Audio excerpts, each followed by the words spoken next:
Welcome to the newest episode of Beatin' and Bangin'. I'm your host, Kyle Dalton.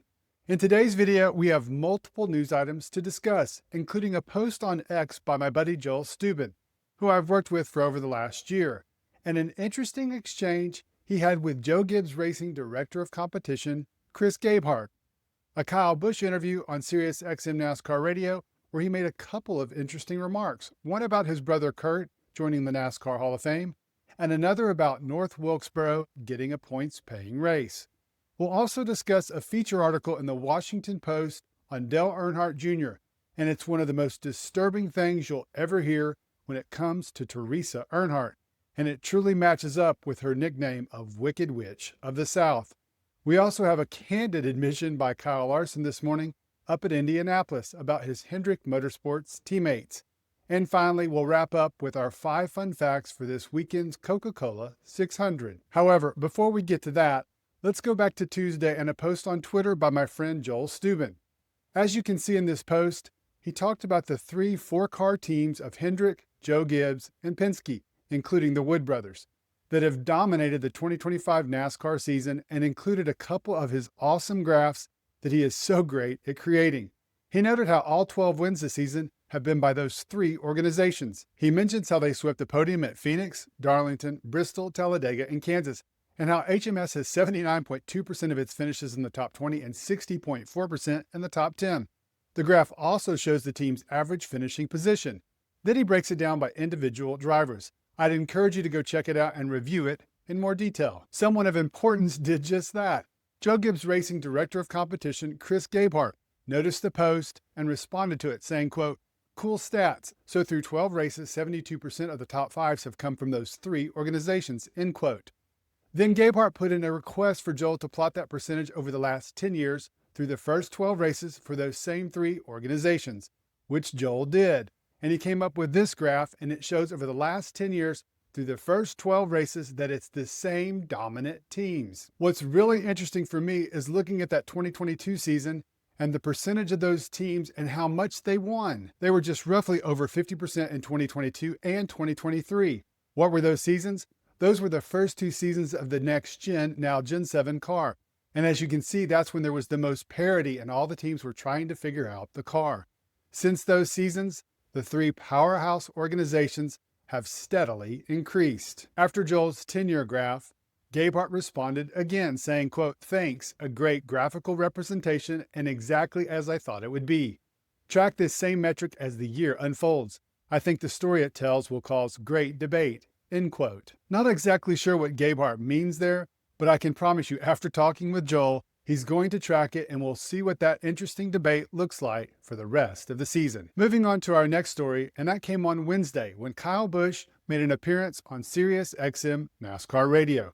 It was a day after his brother Kurt was announced as one of the newest members of the NASCAR Hall of Fame, along with Harry Gant. Here's what Kyle had to say about his brother's big news. That's pretty cool. Special honor for him for sure. So congratulations and job well done, career well had, and unfortunate probably. Maybe the only negative is he didn't get to end it on his terms and the way he wanted to. But all things considered, many a wins, a Daytona 500, a Coke 600, an All-Star race, all that stuff. So championship to boot, and certainly really, really cool to congratulate him on that. I thought it was really interesting how he congratulates his brother and then brings up why his career ended so soon. And it got me to thinking, Kyle Busch has undoubtedly been the biggest critic of the Gen 7 car, including talking about how you can buy the parts at Walmart and how it's impossible to pass. But when you hear those remarks, you can see it's much more personal than that. He also views the car from a negative perspective because it ended his brother's career prematurely.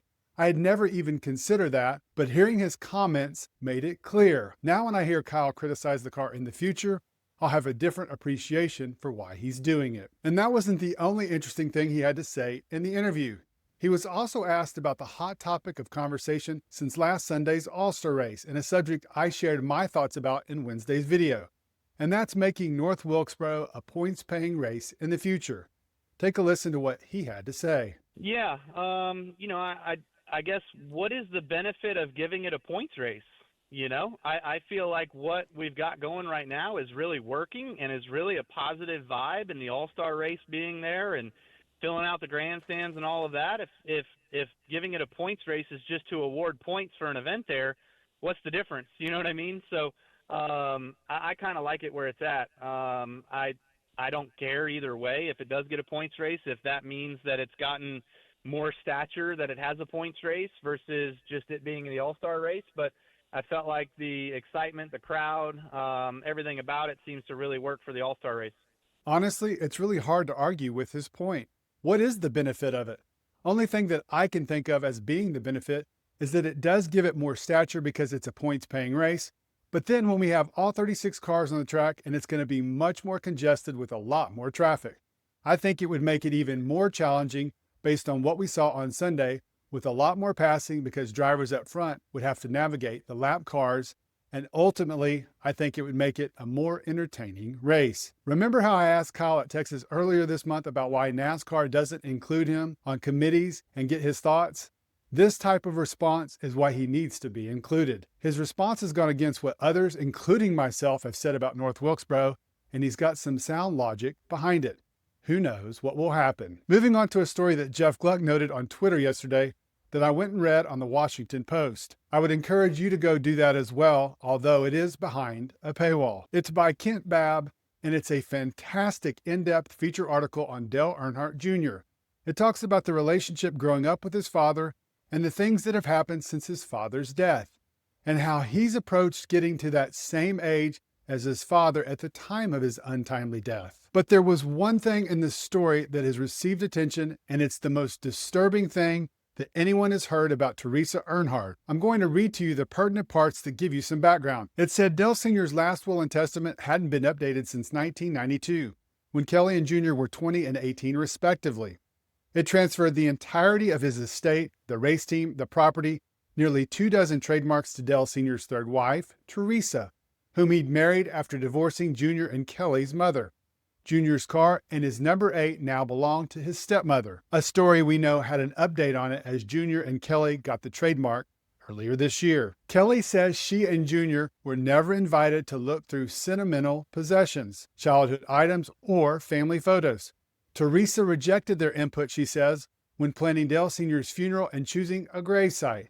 His final resting place is less than a mile off of Highway 3, behind a tall screen fence, down a dirt road protected by cameras and more fencing. Not far from a pond is a walkway that leads to a mausoleum with Earnhardt stamped in gold. Kelley says Teresa invited her and Jr. to see it after their dad's interment. Kelley hasn't been back since. She says it's understood that she and her brother are unwelcome. Quote, "She's so extreme," she says of Teresa, quote, "that we might get arrested." End quote. Absolutely insane to hear that she and Dale Jr. might be arrested if they were ever to go and try and visit their dad's gravesite. There was another interesting remark in the story. Jr. for his part says he, quote, might have gone back by himself once, fueled by some combination of liquid courage and that Earnhardt defiance. He admits he invited himself to sit and think. Just mind-blowing that Teresa would prevent Dale's own children from going to visit their father's gravesite. Really sad, and it just confirms her ugly nickname of Wicked Witch of the South. Moving on to our next story, and it's much lighter.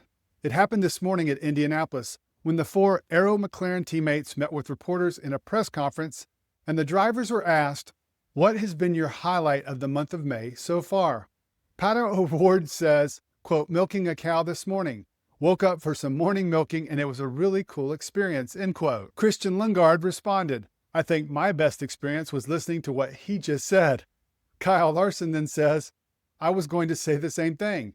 Nolan Siegel said, "Mine is yet to come. It's going to be when they let me do something involved with the Weenie 500, like waving the green flag," which Pato responded, "Drivers, start your wieners," which obviously drew a big laugh from those in attendance. So that was the initial reaction with the McLaren drivers. Later in the questioning, Jenna Fryer asked Larson if he felt like this year there was less of a spotlight on him. He said, "Yeah, it's been good, it's been normal, and I like it that way." And then Fryer asked, how much is the Pato effect? You don't have anyone like that in NASCAR to take some of that attention away from you.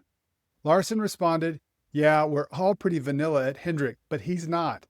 I feel like most of the IndyCar garage, though, has got good personalities.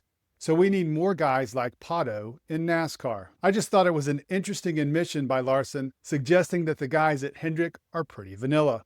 Although Alex Bowman would probably disagree. And finally, it's time for 5 fun facts for this weekend's Coca-Cola 600. This weekend is the 127th running of a NASCAR Cup Series race at Charlotte Motor Speedway on the Oval.